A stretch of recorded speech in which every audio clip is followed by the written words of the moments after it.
What's up YouTube? Today we're going to do a quick low-light comparison video of the Canon T7i or 800D and the brand new Canon M50. Even a few months after release, there's still a few lingering questions about the Canon M50, Canon's newest mirrorless offering. One of the biggest questions I've seen is how well does this camera perform in low light? I've put together a quick comparison between Canon's newest entry-level APS-C mirrorless and their latest in the Rebel T series, the T7i, or if you're overseas, the 800D. For those wondering, this test also applies to the Canon SL2, which is seen as the biggest competitor to both the M50 and the T7i. The only real differences between the SL2 and the T7i are the autofocus points, and when it comes to focusing in low light, the T7i rates an EV -3, whereas the SL2 has a rating of EV -0.5. So does Canon's Digic 8 sporting mirrorless outperform its Digic 7 DSLR brethren? Let's take a look. So starting out at ISO 100, we can see in a dark scene, there's pretty much no noticeable noise between either the M50 or the T7i. At ISO 200, same thing.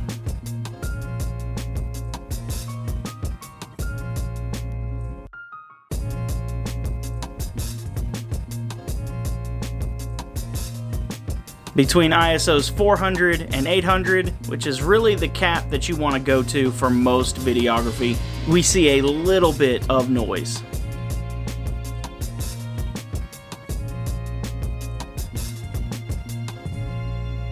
Here we are at ISO 1600, where I honestly thought the M50 might have a little bit of the edge.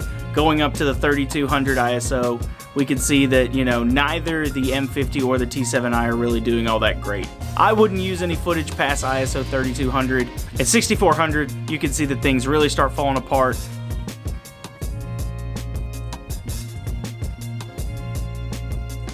And then obviously we have the two extended ISO ratings of 12,800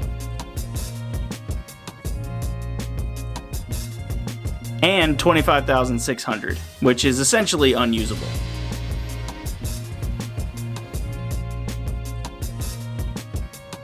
Now here, the only time I could really say that the M50 has an edge over either the SL2 or the T7i is if you're using the auto ISO function and the standard picture profile for video. You can see that the noise on the M50 is a little less than the T7i, and it tends to be a little bit sharper with a little bit more color as well. But really, at the end of the day, the difference is negligible.